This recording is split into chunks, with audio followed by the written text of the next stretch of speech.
اور یہ ہمارا رشتہ بہت پرانا رشتہ ہے، یہ ایمان کا رشتہ ہے، یہ ولایت کا رشتہ ہے۔ تو میں اسی ولایت کی خاطر آپ کی خدمت میں حاضر ہوا ہوں کہ مطالب پیش کر سکوں۔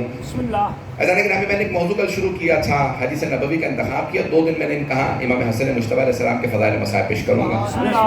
کل بھی میں نے مولا سے متعلق پیش کیے تھے مطالب، آج میں نے وعدہ کیا تھا صلح حسن سے متعلق، اگر سننا چاہیں۔ اور میں نے سرور کائنات کی حدیث کا انتخاب کیا تھا کہ اگر عقل انسان ہوتی، مجسم ہوتی، انسانی شکل میں ہوتی، تو وہ حسن مجتبی ہوتی۔ پتہ نہیں بات پہنچی ہے نہیں؟ اگر عقل مرد ہوتی تو حسن مجتبی ہوتی۔ عزیزان گرامی، رسول خدا فرما رہے ہیں کہ میرے بیٹے کے کبھی بھی عقل پہ، فیصلے پہ شک نہ کرنا۔ ایک اور یہاں پہ حدیث پیش کر دو، حدیث نبوی ہے، یہ بھی شیعہ سنی دونوں کتابوں میں ہے۔ الحسن والحسین امامان قاما او قعدا، حسن و حسین میرے دونوں بیٹے امام ہیں، چاہے کھڑے ہو جائیں چاہے بیٹھ جائیں، یعنی چاہے قیام کریں چاہے صلح کریں، یہ امام ہیں، ان کے فیصلوں پہ شک نہ کرنا۔ تو ہم اپنے امام کے فیصلے کو آخری فیصلہ مانتے ہیں، جو بھی وہ فیصلہ کریں ہمیں یہ سوچنا چاہیے فیصلہ کیوں کیا، شک نہیں کرنا چاہیے، کیونکہ امام کا فیصلہ کسی بھی مصلحت کے تحت ہوتا ہے۔ اب بہت سے لوگ صلح پیش کر دیتے ہیں کہ امام حسن مجتبی نے صلح نامے پہ دستخط کر دیے، شرائط صلح نہیں دیکھتے۔ اگر شرائط دیکھ لیں تو آدھے مسئلے تو ویسے ہی حل ہو جائیں۔ ساری تمہید کو سنیے گا، نام لیے بغیر میں اشارے کرتا ہوں آگے بڑھ جاؤں گا۔ امیر المؤمنین کی جنگ ہوئی، جنگ صفین، 3 جنگیں ہیں مولا کی، جنگ جمل، صفین اور نہروان۔ جنگ صفین شام والوں کے خلاف جنگ، اور مولا نے اس جنگ کے اندر تلوار خود اٹھائی اور تلوار چلائی، جس میں آپ سے خود جناب مالک اشتر کہہ رہے تھے مولا خضاب کر لیجئے۔ خضاب سمجھتے ہیں نا؟ مولا خضاب کر لیجئے کیونکہ آپ کی داڑھی سفید ہو گئی۔ سارے شام والوں پہ ایک ہی تو آدمی کا روب ہے،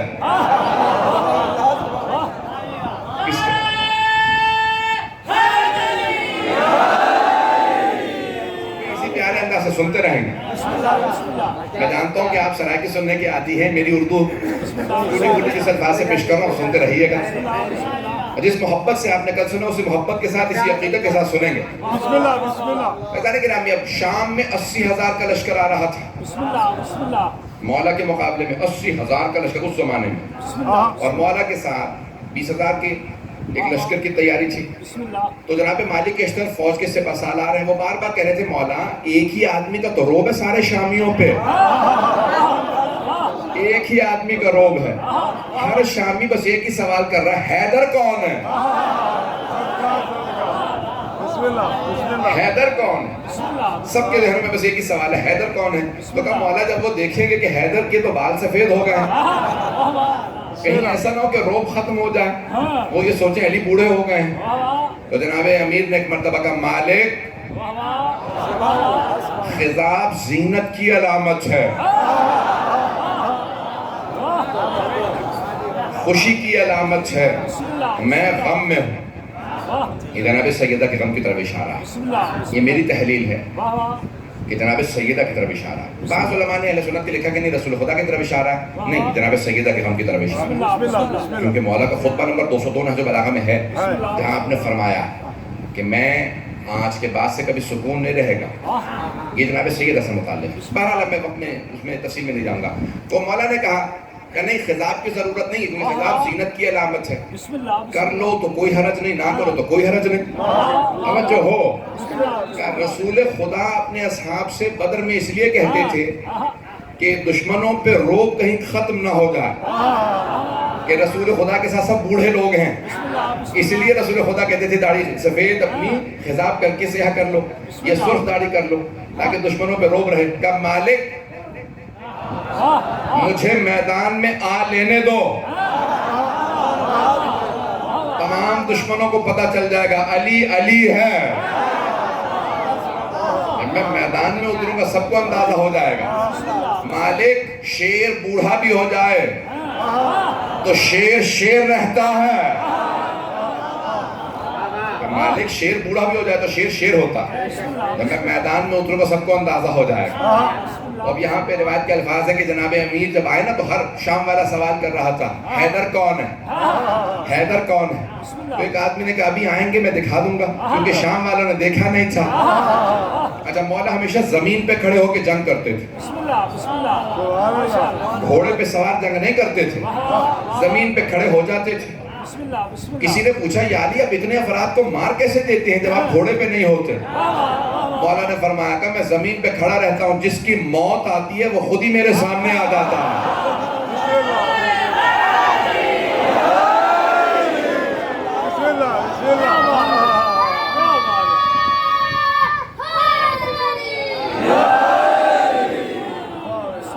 جس کی موت آتی ہے وہ خود ہی میرے سامنے آ جاتا ہے۔ وابزانے گرامی جناب امیر ایک اور خود حضرت محمد حنفیہ مولا کے بیٹے ہیں، حضرت عباس سے بڑے، امام حسین سے چھوٹے، اور اپنی والدہ کے اکلوتے بیٹے تھے۔ ان کی والدہ کا نام تھا فاطمہ حنفیہ، حنیفہ نہیں حنفیہ، تو اسی لیے انہیں کہا جاتا تھا محمد حنفیہ۔ مولا نے نام رکھا تھا محمد، اور حنفیہ والدہ کی وجہ سے کہا جاتا تھا۔ اپنی ماں کے اکلوتے بیٹے ہیں، نہ ان کا کوئی بھائی نہ بہن، مولا کے اور ازواج سے بہت بیٹی بیٹی ہیں، لیکن وہ اپنی ماں سے ایک ہی تھی۔ بہت دلیر تھے، بہت شجاع تھے، اور کیوں نہ ہوتے حیدر کرار کے جو بیٹے تھے، بہت دلیر تھے اور بہت بڑے پہلوان تھے۔ کہ خود جناب امیر نے کہا کہ بیٹا محمد میری زرہ بڑی ہو گئی ہے، میرے لیے زرہ لوہے کی ہوتی ہے، پہنی جاتی ہے تاکہ تیر نہ لگے، تو مولا نے کہا یہ زرہ کٹوا لاؤ۔ تو جناب محمد حنفی نے پوچھا کہ بابا کہاں سے کاٹنی ہے؟ تو آپ نے 2 انگلیوں سے ہاتھ رکھا، کہا یہاں سے کٹوا دو۔ تو انہوں نے ہاتھ سے چیر کے کہا بابا اب پہن کے دیکھیں پوری آ رہی ہے، پتہ نہیں لوگ ہیں یا نہیں۔ تو یعنی علی کے شیر بیٹے تھے۔ اب جناب عباس جیسا مقام تو نہیں ہے، امام حسن حسین کے بعد سب سے زیادہ عظمت حضرت عباس علیہ السلام کی، لیکن مولا کا خون ہے تو ایک اثر تو ہے نا۔ حضرت محمد حنفیہ بہت مولا کے بیٹے جلی بیٹے ہیں، تو انہوں نے کہا بابا میں آپ کو میدان جنگ میں کہاں پاؤں گا؟ تو نہج بلاغہ میں ہے، مولا نے فرمایا بیٹا جہاں چھوڑ کے جاؤ گے مجھے وہیں پاؤ گے۔ میں جب میدان میں کھڑا ہوتا ہوں نا تو میرے پاؤں زمین میں گڑ جاتے ہیں، پتہ نہیں پہنچا پا رہا ہوں یعنی واقعی زمین میں نہیں جاتے تھے، لیکن ایسے مولا کے مضبوط سے پاؤں کہ جہاں کھڑا ہوتا ہوں لگتا ہے زمین میں گڑ گیا۔ میری نظر آخری سر تک ہوتی ہے، جبڑا مضبوط رکھتا ہوں، جب تلوار کھینچتا ہوں بیٹا اپنی جگہ پہ کھڑا رہتا ہوں، نہ میں دشمن سے پیچھے جاتا ہوں نہ دشمن کے پیچھے جاتا ہوں۔ پتہ نہیں لوگ ہیں یا نہیں، آپ پہنچ رہی ہے؟ کہنا میں دشمن کے پیچھے جاتا ہوں نہ دشمن سے پیچھے جاتا ہوں۔ تو بیٹا جہاں چھوڑ کے جاؤ گے مجھے وہیں پاؤ گے، جس کی موت آئے گی وہ میرے سامنے آئے گا، میں 2 ٹکڑے کر دوں گا، میں پیچھے بھاگ کے نہیں مارتا۔ اب صفین کی جنگ ہے لیکن مولا گھوڑے پہ سوار، توجہ ہو، مولا گھوڑے پہ سوار ہے، تلوار کھینچ رکھی ہے۔ ایک مرتبہ جیسے ہی مولا نے ذوالفقار کھینچی نا، تلوار چمکنا شروع ہوئی، سارے لشکر نے کہا حیدر کون ہے؟ ایک نے آواز دے کے کہا وہ جس کے ہاتھ میں ذوالفقار ہے۔ چمکتی ہوئی تلوار والے کا نام حیدر ہے۔ مولا نے آواز دی اللہ اکبر، حملہ کرنے سے پہلے جیسے اللہ اکبر کہا ایک مرتبہ اپنی سواری کے لجام میں ہاتھ ڈالا۔ اب مولا کی سواری ہو نہیں اگر ہو، مولا نے اپنی سواری کے لجام میں ہاتھ ڈالا۔ لجام فرس میں، عربی میں لجام کہتے ہیں، اردو میں لگام کہتے ہیں۔ لجام فرس میں مولا نے ہاتھ ڈالا، زلجنہ کی رقابوں کے اندر پاؤں رکھے، لگام میں ہاتھ ڈالا اور ایک مرتبہ ایڑ لگا کے کہا مجھے صفوں کے آخر تک پہنچا دے۔ ایک مرتبہ ایڑ لگائی، ذوالفقار کو کھینچا، جہاں سے گزرتے جاتے تھے ذوالفقار رکی ہوئی تھی، لیکن جہاں سے گزرتے تھے سر ہی سر زمین پہ نظر آتے تھے۔ جب جا رہے تھے تو سر زمین پہ، جب واپس آ رہے تھے تو سر زمین پہ۔ کسی نے پوچھا یا علی جب ذوالفقار چل نہیں رہی تو اتنے سر زمین پہ کیسے؟ اب میں اپنے الفاظ میں پیش کروں گا مولا کیا فرما رہا ہے کہ آج ذوالفقار جلال میں ہے، ذوالفقار سوچ رہی ہے 25 سال بعد مجھے کسی نے ہاتھوں میں اٹھایا۔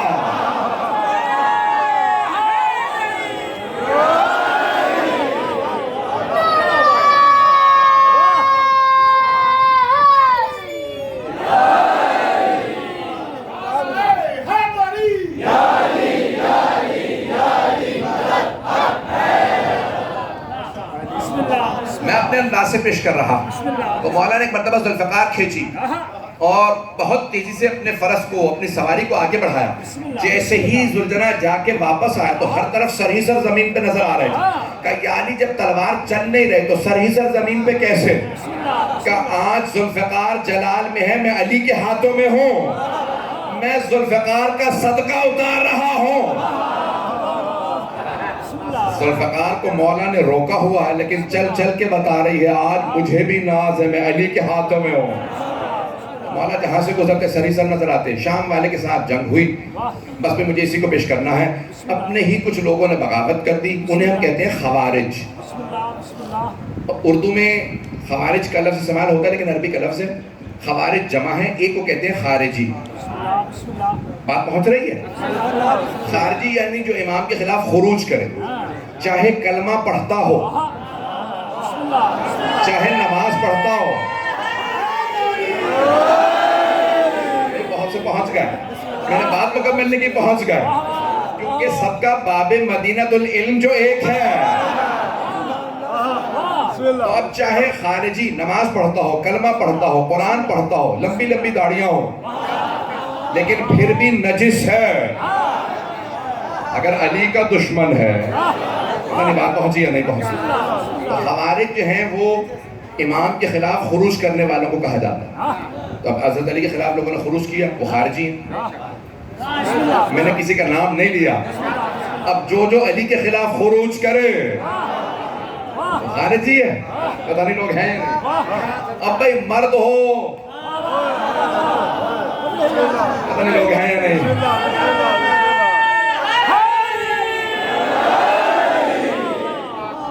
جو بھی علی امام معصوم کے خلاف خروج کرے، چاہے وہ کربلا سے پہلے خروج کرے، چاہے کربلا میں خروج کرے، کربلا کے بعد خروج کرے، جو امام کے خلاف خروج کرے گا وہ نجس ہے، چاہے نماز پڑھتا ہو، کلمہ پڑھتا ہو، قرآن پڑھتا ہو، وہ خارجی ہے۔ خروج کیا ان لوگوں نے، جناب اپنے لوگوں نے خروج کیا اور کیا کہا؟ یا علی فردا استغفر اللہ رب العالمین، کبھی نہ کہتا تاریخ میں کہ نہ آیا ہو۔ بسم اللہ۔ میں جملہ بہت معذرت کے ساتھ پیش کر رہا ہوں، ترجمہ کروں گا۔ ان سب نے ایک مرتبہ کہا یا علی آپ کافر ہو گئے۔ اگر آج لوگ کہیں نا شیعہ کافر تو پریشان نہ ہوئیے گا، یہ آج شیعہ کافر کہہ رہے ہیں، ان کے آباء و اجداد نے کل ایمان سے متعلق کہا۔ حضرت علی کون ہے جنہیں رسول خدا نے کہا کہ یہ ہے کل ایمان؟ وہ کل ایمان کو معاذ اللہ کافر کہہ رہے ہیں۔ تو یہ آج آپ کو گردائش نظر آئے، پتہ نہیں لوگ ہیں یا نہیں، گھبرا تو نہیں رہے؟ اس زمانے میں بھی خوارج تھے، آج بھی خوارج ہیں۔ بھائی خوارج کی علامت جانتے ہیں کیا؟ کہاں پہ جناب امیر کو انہوں نے شہید کیا جانتے ہیں؟ مسجد کوفہ میں، جو مقدس مقامات پہ نمازیوں کو، عبادت کرنے والوں کو، مجلسیں سننے والوں کو شہید کرے، وہی خوارج ہے۔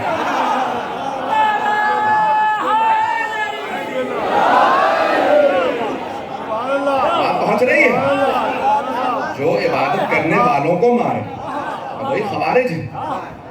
اور خوارج ہیں وہ بہت لمبی لمبی نمازیں بھی پڑھتے تھے، قرآن بھی سب کچھ، لیکن مولا امیر المومنین سے کہہ رہے تھے بسم اللہ یا علی آپ۔ اب یہ خوارج ایک پورا گروہ الگ ہو گیا، جنگ اس کے بعد رک گئی، اس کے بعد خوارج کے خلاف جنگ ہوئی۔ خوارج کے خلاف جنگ کے فوراً بعد مولا نے اعلان کیا میں معاویہ کے خلاف، میں شام والے کے خلاف ایک فیصلہ کن جنگ کرنا چاہتا ہوں۔ نام بے شک بعد میں کاٹ دیجیے گا، بے دردی میں بات کر دیا۔ اب یہ مولا نے کہا کہ میں ایک فیصلہ کن جنگ کروں گا اور مولا کے سوا شہادت ہو جاتی، یعنی یہ مولا فرما رہے ہیں کہ میرا جو مسلک ہے، میرا نظریہ ہے، میں بتا کے جا رہا ہوں، میری طرف سے اعلان جنگ ہے، پتہ نہیں بات پہنچی یا نہیں پہنچی، میری طرف سے اعلان جنگ ہے۔ اب یہ خوارج کون ہے، میں تھوڑا سا نقشہ کھینچنا چاہتا ہوں تاریخ کے روح سے، تھوڑا وقت اگر زیادہ لوگوں تو چلیں گے نا آج۔ اب یہ خوارج کون ہے، ایک صرف اس طرف آپ کے لیے نقشہ کھینچوں گا۔ کسی نے جناب امیر سے آ کے، آپ جب جائیں گے انشاءاللہ زیارات پہ، نجف جب جائیں گے تو کوفہ بھی جائیں گے، مسجد کوفہ ہے، مسجد سہلہ ہے اور مساجد ہیں کوفے میں، اور کوفے میں آپ جائیں گے تو وہاں پہ حضرت میثم تمار کی زیارت کریں گے، حضرت کمیل ابن زیاد نخعی کی زیارت، دعا کمیل والے حضرت کمیل، جب حضرت کمیل کی زیارت کے لیے جائیں گے نا تو وہاں پہ لکھا ہے کہ یہاں امیر المؤمنین کے خاص اصحاب کی قبریں، کون کون، تو وہاں پہ نام لکھا ہے حضرت کمیل، دوسرے حضرت عبداللہ ابن خباب ابن ارت، یہ کون ہے، یہ میں پیش کرنا چاہ رہا ہوں اگر سنیں گے۔ میں نے ساری تمہید باندھی ہے امام حسن مجتبیٰ کی صلح کو پیش کرنے کی، اب مجھے اس کے لیے وقت چاہیے۔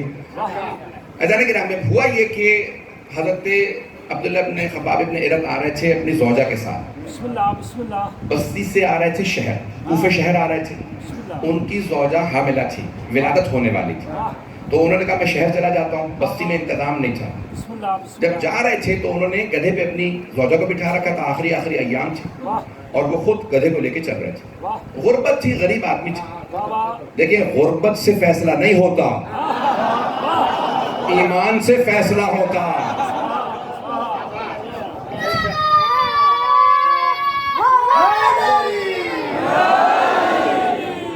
چلتے رہیے گا میرے ساتھ۔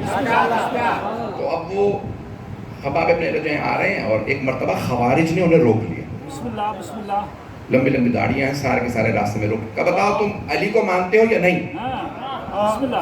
وہ ماننے والوں میں سے تھے، لیکن تقیہ کا دور تھا، اگر بتا دیتے تو انہیں مار دیتے، تو انہوں نے فوراً کہا نہیں میں علی کو نہیں مانتا۔ انہوں نے کہا اچھا نہیں مانتے؟ کہا نہیں میں نہیں مانتا۔ کہا پھر علی پہ لعنت کرو۔ انہوں نے کہا مانتا نہیں ہوں لیکن لعنت نہیں کروں گا۔ پتہ نہیں لوگ ہیں یا نہیں، پتہ نہیں لوگ ہیں یا نہیں، ہمارے سمجھ رہے ہیں آج کہ داعش والے ایسے ہی ہیں۔ تو یہ جو انہوں نے ائمہ علیہ السلام کے حرم پہ حملے کیے اور انہوں نے خود لکھا، عربی میں لکھا، جب ہم نجف جائیں گے تو یہی کچھ کریں گے، تو انہوں نے فوراً روک کے کہا کہ علی پہ لعنت کرو۔ انہوں نے کہا نہیں لعنت نہیں کرو۔ کہا جانتے ہو کیا کریں گے؟ کہا مجھے پرواہ نہیں ہے۔ کہا جب نہیں مانتے تو لعنت کیوں نہیں کرو گے؟ کہا مانتا نہیں ہوں لیکن وہ داماد پیغمبر ہے۔ انہوں نے کہا میں نہیں مانتا لیکن وہ داماد پیغمبر تو ہیں۔ تو انہوں نے کہا کہ نہیں اس کا مطلب ہے تم مانتے ہو۔ انہوں نے کہا نہیں میں نہیں مانتا۔ کہا نہیں لعنت کرو نہیں تو ہم مار دیں گے۔ کہا بے شک مار دو۔ مولا نے اجازت دی تھی کہ اگر کوئی میرا دشمن تم سے میری گستاخی کرنے کے لیے کہے تو بے شک گستاخی کر دینا، میں پھر بھی شفاعت کروں گا۔ مولا کتنے کریم ہیں۔ لیکن جو چاہنے والے تھے، عاشق تھے جناب میثم تمار کو حجاج نے مار دیا لیکن انہوں نے مولا کی گستاخی نہیں کی بلکہ آخری وقت تک فضائل پڑھتے رہے۔ اب ایک مرتبہ حضرت عبداللہ ابن خباب ابن ارت نے جب کہا نہیں میں لعنت نہیں کروں گا، انہوں نے کہا پھر سوچ لو، فیصلہ کر لو، ہم گلا کاٹ دیں گے۔ انہوں نے کہا ٹھیک ہے گلا کاٹ دو۔ کیا کیا انہوں نے واقعی گلا کاٹ دیا، ان کا گلا کاٹا، ان کو مارنے کے بعد ان کا سر جو ہے ایک طرف کونے میں لے جا کے رکھا، پھر ان کی زوجہ سے پوچھا بتاؤ تم علی کو مانتی ہو یا نہیں؟ اب وہ دیکھ چکی تھی، شوہر کا حال دیکھ چکی تھی کہ شوہر کو کیسے بے دردی سے مارا، شہید کر دیا۔ اس کے باوجود بھی انہوں نے کیا جواب دیا؟ کہا نہیں میں علی کو نہیں مانتی۔ کہا پھر لعنت کرو۔ کہا نہیں لعنت نہیں کرو۔ توجہ ہو، میرا تو عقیدہ یہ کہتا ہے کہ جناب خباب ابن ارت کی جو زوجہ ہیں ان کا مقام ان سے بھی زیادہ، کیونکہ جناب عبداللہ ابن خباب ابن ارت نے مقام نتیجہ دیکھے بغیر فیصلہ کیا تھا۔ پتہ نہیں لوگ ہیں یا نہیں، انہوں نے شہادت قبول کی تھی بغیر جانے ہوئے کہ مار دیا جاؤں گا، لیکن ان کی زوجہ کو پتا تھا مار دی جاؤں گی. لوگ ہیں یا نہیں؟ انہیں تو پتا تھا مار دی جاؤں گی. پوچھا بتاؤ لعنت کرو گی؟ ان کا نہیں کرو گی. کہا جانتے ہو ہم نے تمہارے شوہر کا کیا حال کیا؟ کہا ہاں دیکھ چکی ہوں. تم نے میری آنکھوں کے سامنے مار دیا. اب رو رہی ہیں. لیکن ایک مرتبہ کہا اگر تم نہیں لعنت کرو گی علی پہ تو ہم مار دیں گے. کہا مار دو، میں لعنت نہیں کروں گا. انہوں نے ان کا بھی گلا کاٹ دیا. پھر اس کے بعد ان کا شکم پارا کیا، ان کے بچے کو نکالا، اس کا بھی گلا کاٹا. کہا اس کے ماں باپ دونوں شیعہ تھے، یہ بچہ بھی مار دیا جائے. اور اس کا سر بھی رکھا ان کے والد کے ساتھ. اب ایک بہت دور سے شیعہ دیکھ رہا تھا. اس نے کہا کہ میں نے دیکھا کہ جب انہوں نے مار لیا نا، درخت پہ چھپے ہوئے تھے، تو اس کے بعد میں نے دیکھا انہی میں سے ایک خارجی نے ایک کھجور اٹھائی منہ میں رکھی زمین سے. تو دوسرے نے کہا ارے یہ کھجور کا باغ ہمیں پتہ نہیں کس کا، تم نے مالک سے اجازت لی تھی؟ تم نے مالک سے اجازت لی تھی؟ کہا نہیں. کبھی تم نے کھجور کیسے کھا لیا؟ کہ اس نے منہ سے کھجور نکالا اور کہا رہے یہ میں نے کیا کیا؟ میں نے وہ کھجور کھا لیا جس کی میں نے مالک سے اجازت تک نہیں لی. یعنی ایک طرف عمل میں اتنے آگے اور دوسری طرف گلے کاٹ رہے ہیں. جب تک انسان کا عقیدہ صحیح نہ ہو، فقہ انسان کے کام نہیں آتا. نہ نماز کام آتی ہے، نہ روزہ، نہ حج، نہ زکاۃ. جب تک انسان امام کو نہ پہچانے انسان کچھ بھی نہیں رہتا، وہ کبھی جانور بن جاتا.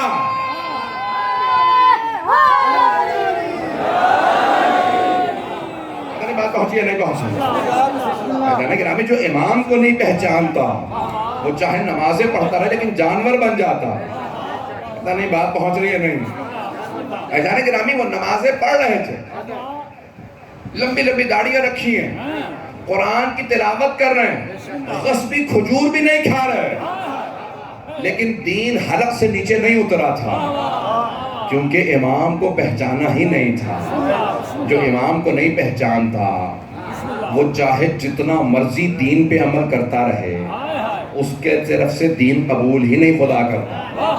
اب بات سمجھ میں آ گئی ہے؟ چلیں گے میرے ساتھ؟ یہ تھے خوارج جن سے مولا امیر المومنین لڑ رہے تھے، جنگ کر رہے تھے. اب مولا کی شہادت ہو جاتی ہے. امام حسن مجتبیٰ نے فوراً اعلان کیا میرے بابا نے کہا تھا جنگ ہوگی، میں بھی جنگ کروں اور میں علی کا شیر بیٹا ہوں. اتنے لوگ ہیں یا نہیں؟ امام حسن مجتبیٰ نے لشکر کو تیار کیا، فوج تیار ہوئی. سنیں گے؟ ایک مرتبہ لشکر چلا امام حسن مجتبیٰ کے ساتھ، بہت بڑا لشکر کوفے سے چلا. آدھی فوج کو شام والے نے پیسے دے کے خرید لیا. کیسے خریدا؟ اب آپ جانتے ہیں کیسی حالت تھی. خدا نہ کرے کہ کوئی اپنے ایمان کا سودا پیسوں سے کر دے. آدھی فوج بک گئی، آدھی فوج رہ گئی. مولا نے کہا مجھے پرواہ نہیں ہے کہ آدھی فوج ہے، تم بھی میرے ساتھ رہو تو میں جنگ کروں گا. وہ جو آدھی فوج رہ گئی تھی نا ان میں سے بھی آدھے لوگ چلے گئے. آپ نے نام سنا ہوگا حضرت عبداللہ ابن عباس، سن رکھا ہے نا؟ رسول خدا کے حضرت علی کے چچا تھے عباس، ان کے بیٹے ہیں عبداللہ اور عبید اللہ. عبداللہ نہیں عبید اللہ ان کے چھوٹے بھائی. مولا حسن مجتبیٰ کی فوج کے سپہ سالار تھے. مولا نے فوراً بھائیوں سے کہہ دیا تھا کہ آپ لوگ بہنوں کو لے کے مدینے چلے جائیں کیونکہ کوفے کے حالات اچھے نہیں ہیں. پتہ نہیں بات پہنچ رہی ہے نہیں پہنچ. میں یہ اس لیے بتا رہا ہوں تاکہ بچوں کے ذہن میں کوئی شبہ نہ رہ جائے کہ بھئی اگر اتنے افراد تھے تو بھائی کہاں تھے مولا حسن کے؟ امام حسین کہاں تھے؟ حضرت عباس کہاں تھے؟ جناب محمد رفیہ کہاں تھے؟ مولا کی غیرت برداشت نہیں کرتی تھی کہ میری بہنیں کوفے میں ہوں جہاں خوارج آ چکے ہیں. وہ حضرت علی علیہ السلام کی کیوں قبر چھپا رکھی تھی مولا امیر المومنین کی؟ کیونکہ خوارج کہتے تھے ہم علی کے جسد کو نکالیں. اس زمانے کے بھی اور اس زمانے کے بھی یہ جو داعش آج باتیں کرتے ہیں یہ نئی نہیں ہیں، خوارج یہی کچھ کہتے تھے. تو مولا نے فوراً امام حسن مجتبیٰ علیہ السلام نے امام حسین سے کہا کہ بہنوں کو آپ مدینے لے جائیں، میری بہنیں محفوظ رہیں. میں نہیں چاہوں گا کہ ہمیں اگر مارا جائے تو میری بہنوں کو بازاروں میں لایا جائے. کیونکہ سب کو معلوم ہے نا کسی کربلا میں ہونا ہے. بس میں آخر میں پیش کروں گا. اب ایک مرتبہ امام حسن مجتبیٰ تنہا ہیں، اسی لیے ان کو کہا جاتا ہے تنہا ترین سردار، کہ ایک ایسے امام ہیں کہ جو تنہا رہ گئے. اب ساری کی ساری فوج کے لوگ ایک کر کے سب چلے گئے، یہاں تک کہ امام حسن مجتبیٰ تنہا اپنے خیمے میں نماز پڑھ رہے ہیں. جماعت نہیں ہو رہے، لوگ جماعت امام کے پیچھے نہیں پڑھ رہے، امام تنہا نماز پڑھ رہے ہیں. اور جب تنہا نماز پڑھ رہے ہیں تو ایک آدمی آتا ہے اور آ کے مصلی کھینچ لیتا ہے، مصلی کھینچ لیتا ہے اور امام منہ کے بل زمین پہ گرتے ہیں. آپ سوچ سکتے ہیں کہ یہ لوگ کیسے کتنے دشمن ہو گئے تھے. اب امام سے جب مصلی کھینچ لیا گیا اس کے باوجود بھی امام نے کہا نہیں، اس کے خلاف جنگ ہوگی. اب کوئی بھی نہیں رہا. امام کا قیام ذات کے لیے نہیں ہوتا، اقتدار کے لیے نہیں ہوتا. اگر میں یہ بات پہنچا پاؤں، امام کا قیام ذات کے لیے نہیں ہوتا، لوگوں کے لیے ہوتا. جب لوگ ساتھ چھوڑ گئے، امام کوفے واپس آ گئے، امام کو زخمی کیا گیا. اس کے بعد شام والے نے ایک کاغذ بھیجا، اس پہ لکھا تھا صلح نامہ، اور نیچے دستخط کر دیے. کہا مجھے تمام شرائط قبول ہیں، حسن مجتبیٰ جو چاہے لکھ دیں، میں صلح کرنے کے لیے تیار ہوں. اب قرآن کی آیت ہے کہ جب دو گروہوں میں جنگ ہو جائے تو جو حق پہ ہو اس کا ساتھ دو، توجہ ہو، جو باطل پہ ہو اس کے خلاف قیام کرو. قرآن کی آیت ہے. لیکن اگر کوئی ایک صلح کی بات کرنے لگے تو پھر صلح کر لو.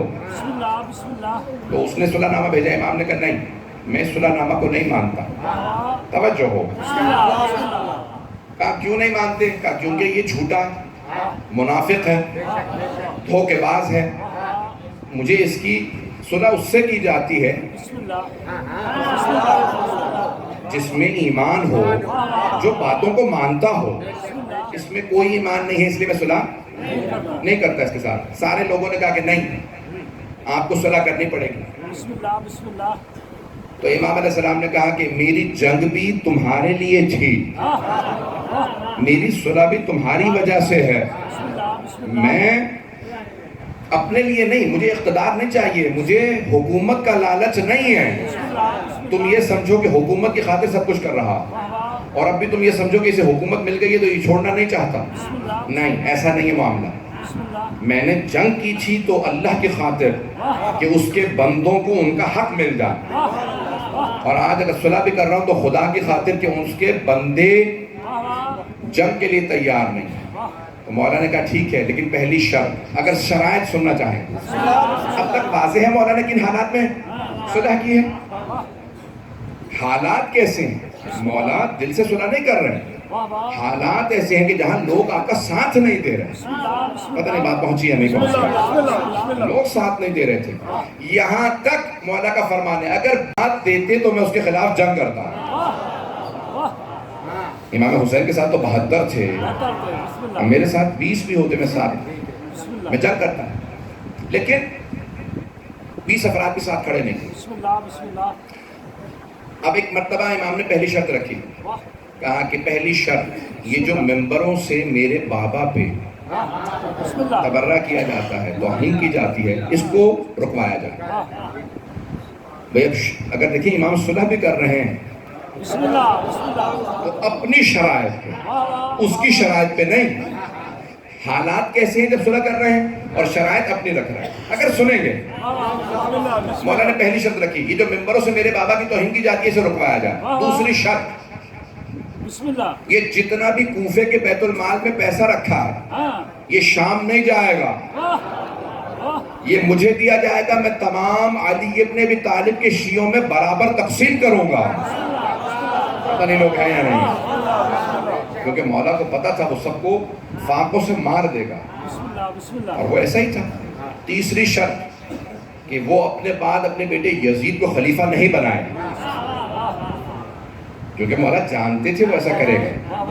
چوتھی بات کہ یہ جو کچھ اس نے باطل کا نظام بنایا ہے یہ اس کا نہیں ہے، یہ سارا رسول خدا کا بنایا ہوا ہے، اس کے وارث ہم ہیں، آل محمد ہیں.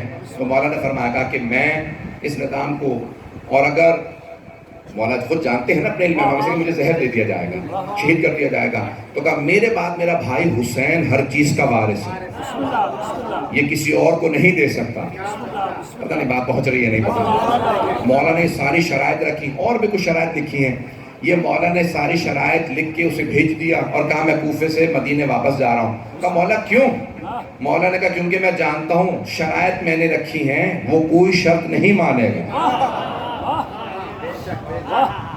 اولاً صلح نہیں چاہتے، دوسرے شرائط لکھ دی ہیں اور جانتا ہوں وہ شرائط نہیں مانے گا۔ میں نے اپنا فریضہ پورا کر دیا، اب میں مدینے جا رہا ہوں۔ عزیزان گرامی، تین چیزیں ہوتی ہیں، دولت، جان اور دین۔ انسان سب کچھ قربان کر دیتا ہے، یا آبرو، دین پہ بھی انسان اپنی عزت آبرو، پہلی چیز دولت، دوسرے جان، اور تیسرے انسان کی عزت آبرو، دین پہ ہر چیز قربان، دولت بھی قربان، جان بھی قربان، عزت بھی قربان۔ دولت قربان کرنا بڑا آسان، جان قربان کرنا بڑا مشکل، اور سب سے زیادہ مشکل کام ہے دین پہ اپنی عزت آبرو قربان کرنا۔ پتہ نہیں لوگ ہیں یا نہیں۔ آل محمد نے صرف دولت قربان نہیں کی، آل محمد نے اپنی جان بھی قربان کی دین پہ، اور صرف جان قربان نہیں کی، اپنی آبرو بھی قربان کی۔ جانتے ہیں آبرو کیا ہوتی ہے؟ کوئی آدمی نہیں چاہتا مجھے بازاروں میں لے جایا، کوئی آدمی نہیں چاہتا میرے سر کو نیزے پہ اٹھایا جائے۔ پتہ نہیں لوگ ہیں مصائب کے جملے، لیکن آل محمد کی عظمتوں کو لاکھوں سلام۔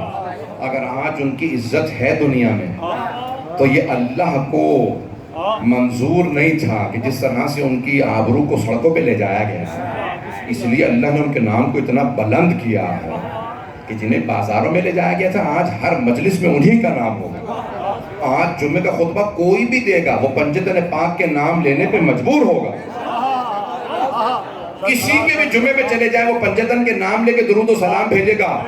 کہاں گئے وہ بنو امیہ، وہ جناب امین کا نام لے کے ممبروں سے توہین کرتے تھے، آج وہ مٹ گئے، علی کا نام خطبوں میں باقی ہے۔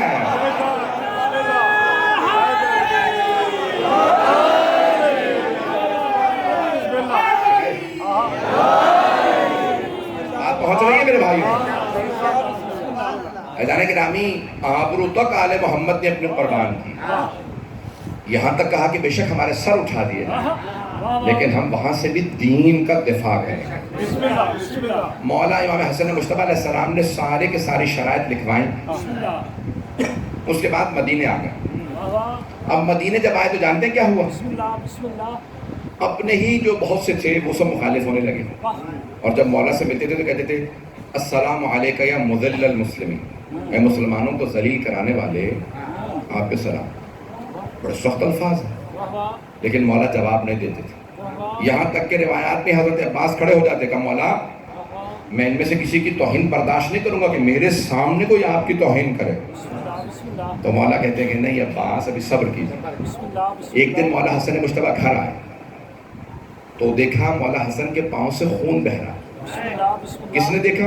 حضرت عباس، غازی عباس علیہ السلام نے دیکھا پاؤں سے خون نکل رہا۔ مولا کیا بات ہے؟ کہا نہیں کوئی بات نہیں۔ کہا نہیں مولا مجھے بتائیے۔ جناب عباس نام نہیں لیتے تھے، بھائی نہیں کہتے تھے، امام حسن حسین کو پوری زندگی سیدی و مولائی کہہ کے بلاتے تھے، آقا و مولا کہہ کے بلاتے تھے۔ تو کہا مولا بتائیے مجھے، کیا کہ ایک مدینے سے باہر سے ایک آدمی آیا تھا، نابینا تھا، اس کے ہاتھ میں عصا تھا، سب سے پوچھتا تھا بتاؤ حسن مجتبیٰ کون ہے؟ اس کے بعد اس کے جو ہاتھ میں عصا تھا اس کے آخر میں کیل تھی، اس نے جان بوجھ کے میرے پاؤں پہ کیل رکھا اور اسے دبایا اور میرے پاؤں میں سوراخ کر دیا۔ حضرت عباس فوراً گئے اسے قتل کیا اور کہا مولا امامت کے دشمن کا جو مقام ہے میں نے اس مقام پہ اسے پہنچا دیا۔ پتہ نہیں لوگ ہیں یا نہیں۔ بھئی رسول خدا کے سامنے جو سر اٹھاتا تھا علی مرتضیٰ اس کا سر توڑتے تھے یا نہیں؟ پتہ نہیں لوگ ہیں یا نہیں۔ اب کوئی یہ نہ کہے کہ جناب عباس نے اجازت کے بغیر کام کیا، نہیں، جناب عباس جانتے ہیں جو معصوم کا دشمن ہو اس کا کیا مقام ہے۔ اگر ہو جب جناب رسول خدا کے سامنے سر اٹھتے تھے تو رسول خدا کے سامنے جناب علی مرتضی ہم سب سروں کو توڑتے تھے. جب علی مرتضی کے سامنے سر اٹھتے جناب مالک اشتر وہ سر توڑتے.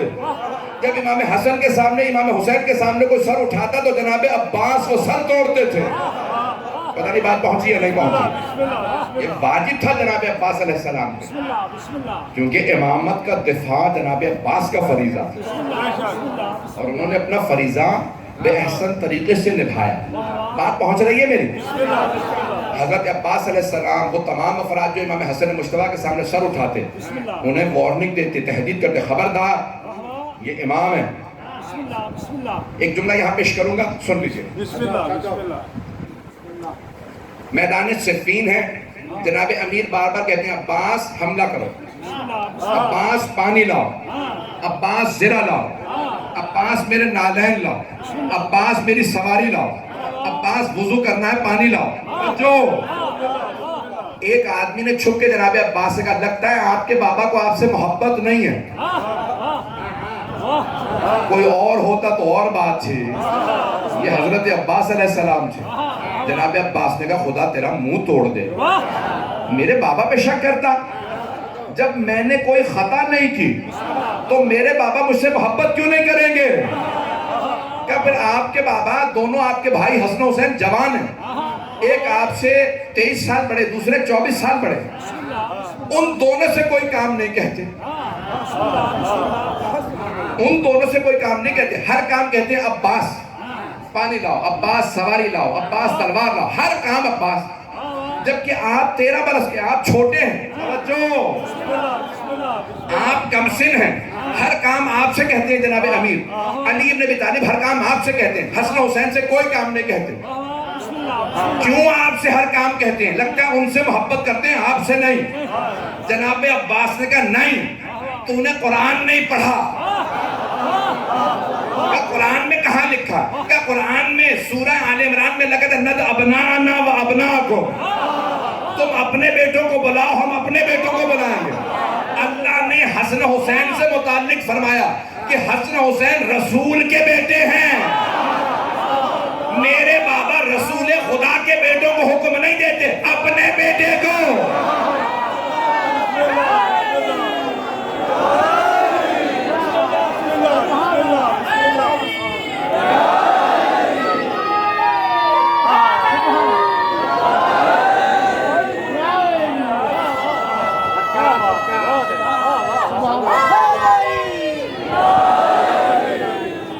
پہنچ رہی ہے جناب عباس علیہ السلام نے فرمایا میرے بابا رسول خدا کے بیٹوں کو حکم نہیں دیتے, کیونکہ قرآن نے کہا ند ابنانا و ابناکم, میرے رسول ان سے کہہ دیجئے تم اپنے بیٹوں کو لاؤ ہم اپنے بیٹوں کو لائیں گے.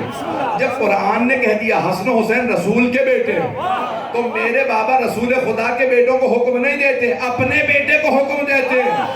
میں اپنے بابا کا بیٹا حسن حسین رسول خدا کے بیٹے.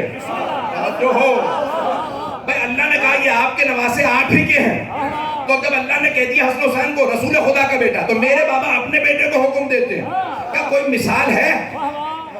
جناب عباس نے کہا ہاں مثال ہے. کیا مثال ہے؟ کہ حسن حسین میرے بابا کی آنکھیں ہیں اور میں اپنے بابا کا ہاتھ ہوں. میرے بابا اپنے ہاتھ سے اپنی آنکھوں کی حفاظت کرتے ہیں.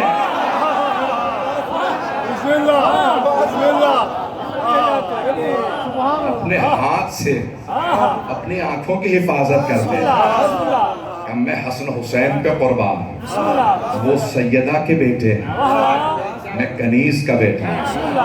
جبکہ جناب ام البنین کنیز نہیں تھی, بہت بڑے سردار کی بیٹی تھی, نظام کی بیٹی تھی, اذان گرامی. تو جناب عباس ہمیشہ امام حسن حسین کا دفاع کرتے تھے. کچھ دیر اور چلیں گے میرے ساتھ. اذان گرامی حضرت عباس علیہ السلام, مولانا کہنے پڑھتے رہیں. اذان گرامی آپ کی محبت میں پیش کر رہا ہوں, امتثال امر کر رہا ہوں. اذان گرامی یہ حضرت عباس علیہ السلام امام حسن کا دفاع کر رہے ہیں. اب یہ پورے مدینے کے اندر مختلف گروہ بننے لگے, کچھ مانتے تھے کچھ نہیں مانتے تھے. شیعہ اسے کہا جاتا ہے جو امام کے فیصلے پہ شک نہ کرے. امام نے جب جس حالت کے اندر صلح کی ہے بس وہ امام کا فیصلہ. ہمیں اچھا ایک اور جملہ کہوں گا، سخت جملہ، مجھے معاف کر دیجیے گا، بسم اللہ بسم اللہ. برداشت کر سکیں نہ کر سکیں کہوں گا ضرور. عزیزان گرامی، بہت سے لوگوں کو مصیبت یہ ہے کہ وہ امت کی اصلاح کرتے کرتے امام کی اصلاح کرنے لگ گئے ہیں.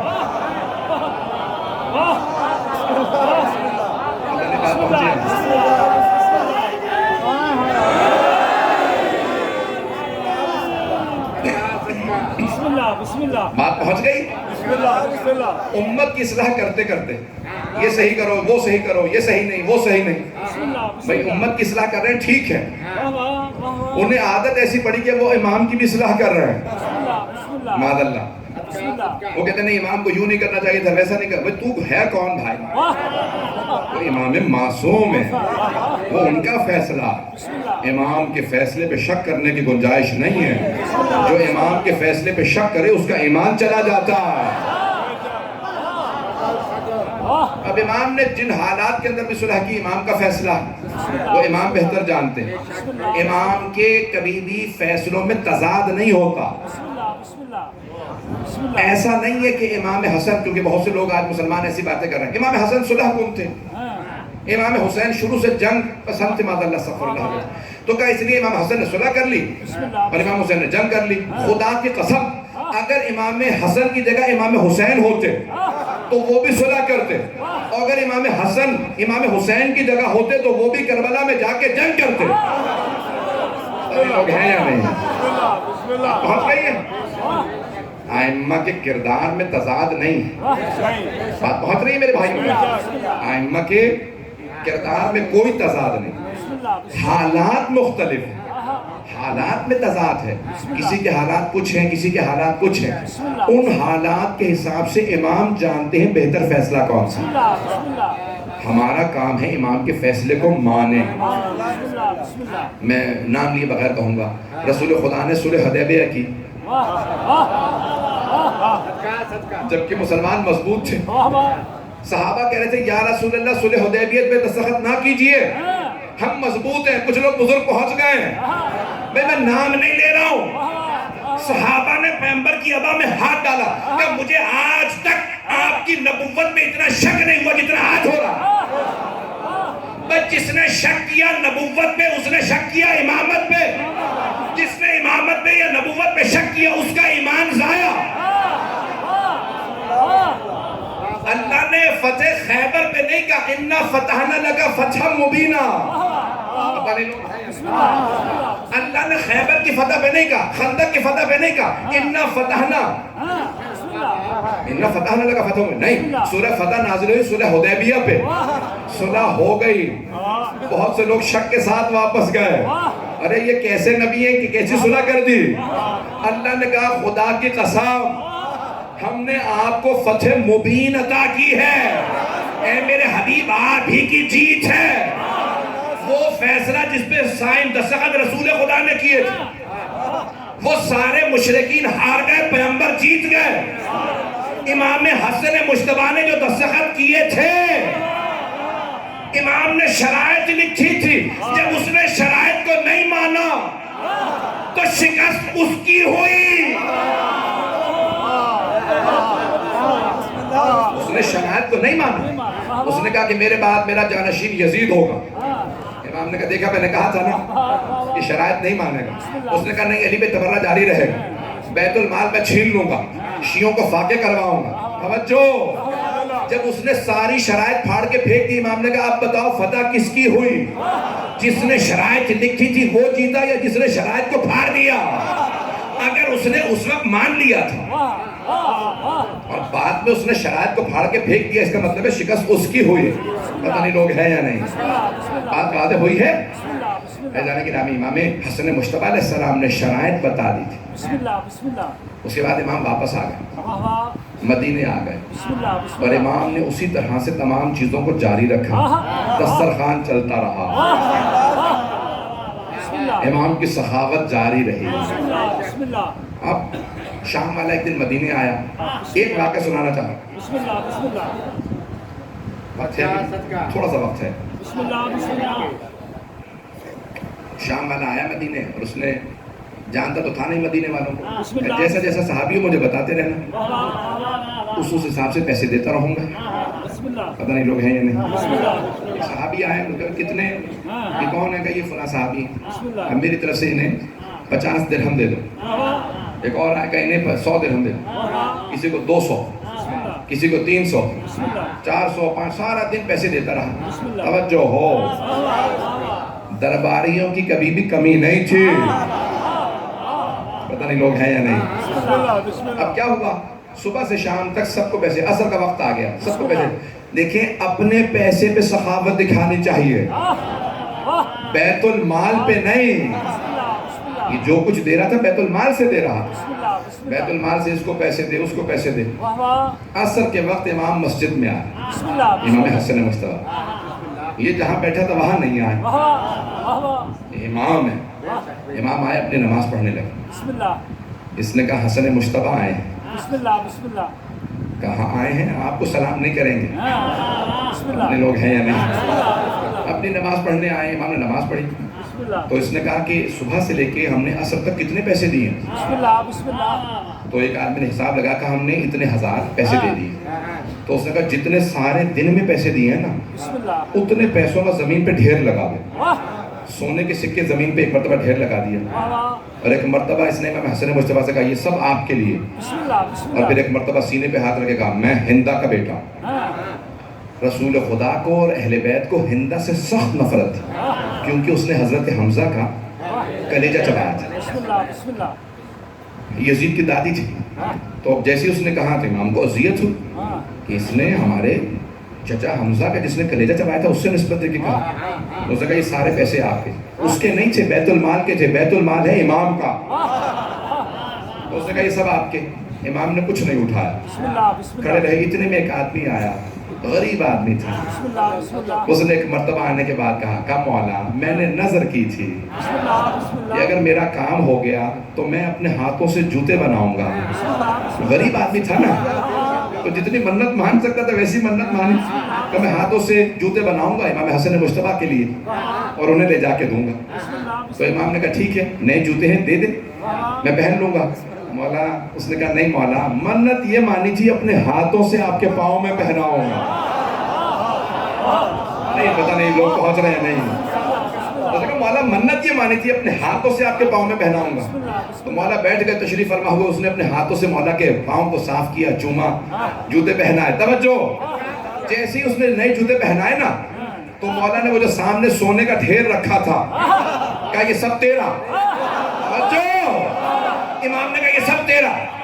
ایک مرتبہ اس نے کہا مولا یہ سارا. مولا نے کہا. اب مولا نے ایک مرتبہ شام والے کو دیکھا, کہا میں فاطمہ کا بیٹا ہوں.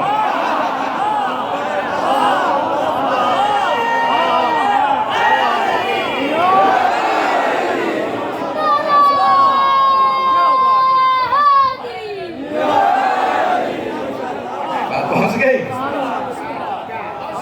امام نے فرمایا کہ میں فاطمہ کا بیٹا ہوں. دوسروں کے پیسوں پہ سخاوت دکھانا اور اپنے پیسے سے عطا کرنا. یہ حسن مصطفیٰ علیہ السلام ہے. مقام و عظمت امام حسن مصطفیٰ کچھ اور ہے.